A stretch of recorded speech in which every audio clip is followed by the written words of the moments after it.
Hello guys, आपका स्वागत है मेरे यूट्यूब चैनल उड़ान में और पॉलिटिकल साइंस की स्टैंडर्ड क्लास में। तो हम पढ़ रहे हैं वेस्टर्न पॉलिटिकल थिंकर। कुछ वेस्टर्न पॉलिटिकल थिंकर हमने कवर कर लिए हैं। आज हम पढ़ेंगे बेंथम के बारे में।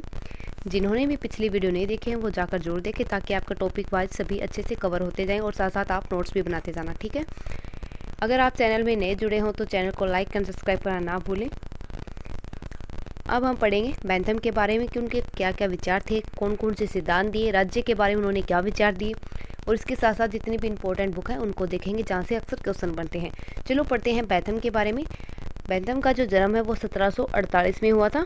कहाँ हुआ था? लंदन में, ठीक है। इनकी जो मुख्य रचनाएं हैं उनको देख लेते हैं।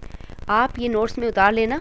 आजकल क्या देखे जाते हैं, क्रोनोलॉजी बेस्ड ज़्यादा क्वेश्चन आते हैं, तो आपको अगर सन वगैरह याद नहीं रहती, इतनी बुक होती है, सभी यूनिट में भर भर के बुकें आती हैं, इसीलिए क्या करना है, इन्हें क्रोनोलॉजी में लिख लेना, ताकि क्वेश्चन आए तो थोड़ा ध्यान में रहे कि हाँ ये पहले आई थी, बाद में आपका क्वेश्चन बन जाएगा, ठीक है।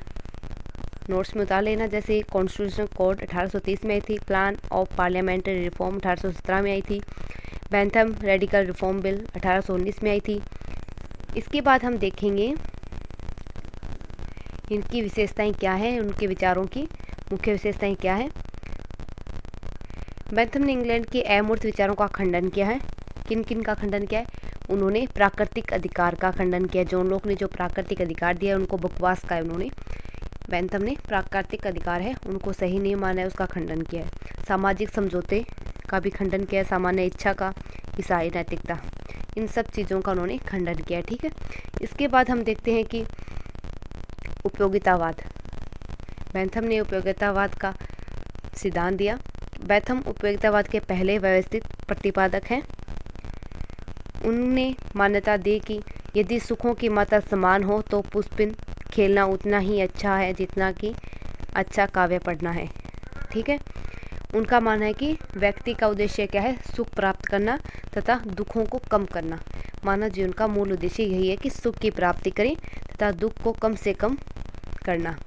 बेंथम की रचना है an introduction to the principle. ये जो बुक है इनकी, इसमें मानव जीवन के दो स्वामी बताएं क्या है, एक सुख है एक दुख है। जीवन के दो पहलू है, सुख और दुख। और मनुष्य क्या चाहता है? ज़्यादा से ज़्यादा सुख प्रदान प्राप्त करना चाहता है।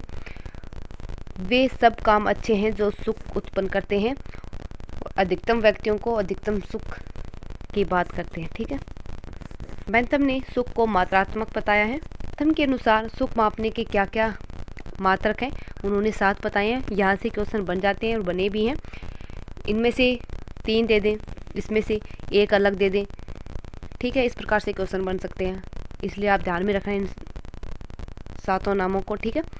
तीव्रता, समयावधि, निश्चितता, निकटता, उर्वर, उत्पादक और मात्रा, ये सुख मापने के मात्रक हैं। इन 7 को आपको ध्यान में रखना है, अपने नोट्स में जरूर डाल लेना इनको। इसके बाद हम देखते हैं बेंथम ने अधिकतम व्यक्तियों को अधिकतम सुख का विचार दिया। उसमें ये विचार उन्होंने हर्सिसन से लिया है। सुख और दुख जो शब्द है ये कहाँ से लिया? उन्होंने ब्रिस्टल से लिया है। उपयोगितावाद एवं उदारवाद क्या है उसके बारे में देख लेते हैं। जैसे उपयोगितावाद उदारवाद का एक प्रकार है जो भौतिकवाद तथा सुख दुख के आधार पर संवैधानिक लोकतंत्र एवं अधिकारों की मान्यता देता है। उपयोगितावाद का व्यक्तिवादी विचार है कि व्यक्ति को ज़्यादा महत्व दिए, उनकी सुख की मात्रा पर ज़्यादा फोकस किया कि व्यक्ति अधिक से अधिक सुख प्राप्त हो, ठीक है। व्यक्तिवादी विचार दिखता है इसके अंदर। इसके बाद आता है उनके राज्य के ऊपर क्या विचार था, कि उन्होंने राज्य को क्या माना। राज्य को एक कृत्रिम संगठन माना है कि ये मनुष्य द्वारा बनाया गया है और व्यक्ति को सुख प्राप्ति के लिए राज्य का निर्माण करता है, कि व्यक्ति सुख प्राप्त करने के लिए क्या करता है? राज्य का निर्माण करता है। इसलिए एक यांत्रिक है, कृत्रिम है, इसे मानव द्वारा ही बनाया गया है। राज्य की प्रकृति यांत्रिक है और बेंथम के विचारों में व्यक्तियों को राज्य के द्वारा अधिकार प्राप्त होते हैं, कि जो अधिकार जो व्यक्तियों को दिए गए वो किसने दिए? एक राज्य ने दिए हैं। राज्य के बगैर कोई भी अधिकार किसी को नहीं मिलता।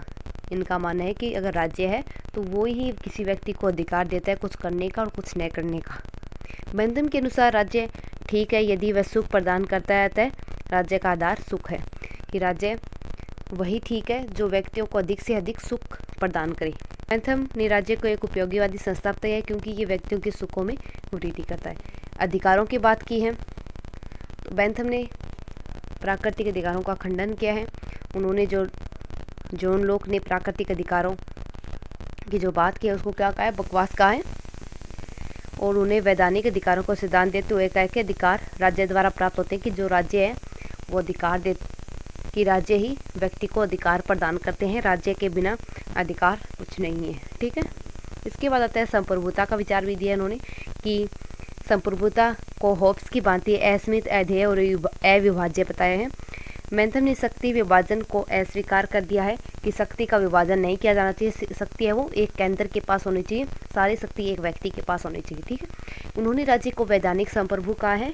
के समर्थन में ऑस्टिन ने संप्रभुता का सिद्धांत दिया। ठीक है, संप्रभुता का सिद्धांत किसने दिया था, ऑस्टिन ने दिया था। और किसके समर्थन में, बेंथम के। समाज व्यक्तियों का योग मात्र है। समाज की प्रकृति आणविक बताई है कि समाज क्या है, व्यक्तियों का एक योग है, आपस में मिलने जुलने से समाज बना है। व्यक्तियों का स्वभाव कैसा है, व्यक्ति क्या है, सबसे ज़्यादा से ज़्यादा सुख प्राप्त करना चाहता है और अपने दुखों को कम करना चाहता है, यही स्वभाव है मनुष्य का। और कल्याणकारी राज्य का विचार दिया है। बेंथम के विचार में पहली बार सकारात्मक कार्यों का वर्णन मिलता है। इसी के साथ बेंथम ने राज्य के सकारात्मक कार्यों का उल्लेख किया है, परंतु उसने राज्य को आर्थिक गतिविधियों में हस्तक्षेप का समर्थन नहीं किया है। लेकिन जो राज्य की आर्थिक गतिविधियां होती हैं उसके अंदर राज्य को हस्तक्षेप नहीं करना चाहिए। आर्थिक रूप से हर व्यक्ति को अपने हिसाब से संपत्ति इकट्ठे करने का, अपने काम करने का अधिकार एक व्यक्ति को दिया गया है। इसके बाद आता है सार्वभौमिक अहमवाद। सेबाइन के अनुसार बेंथम का विचार सार्वभौमिक अहमवाद का प्रतीक है और बताया है कि व्यक्तियों के योग से ही पूरा विश्व बना है, जिसे समाज और राज्य दोनों कृत्रिम संस्थाएं बताई कि जो व्यक्तियों के मिलने से बनी है, व्यक्तियों ने ही इसका निर्माण किया है। ठीक है, नैतिकता और राजनीति। मैक्सी के अनुसार बेंथम ने राज्य और नैतिकता में पृथक्करण किया है, जैसे मैकाइली ने किया था। इसके बाद हम पढ़ेंगे शासन प्रणाली कैसी है। बेंथम ने विलियम ब्लैकस्टोन की जो रचना है इसकी आलोचना की है। लोकतंत्र को उपयुक्त शासन प्रणाली बताया इन्होंने, लोकतंत्र का समर्थन किया। लोकतंत्र में क्या था, अधिकतम सुखों की प्राप्ति। बेंथम ने इतिहास, संस्कृति, सामाजिक विकास सभी मान्यताओं को उपेक्षित कर दिया है, इसलिए वेपर ने उसे अमूर्तवादी कहा है।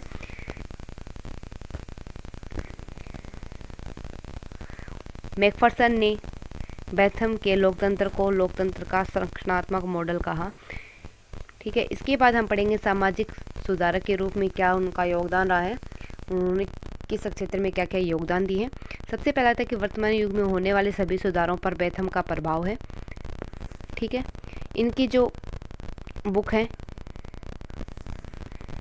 फेमस बुक है, इसको ध्यान में रखना। इसके बाद इनकी ये फेमस बुक है, इनको ध्यान में रखना।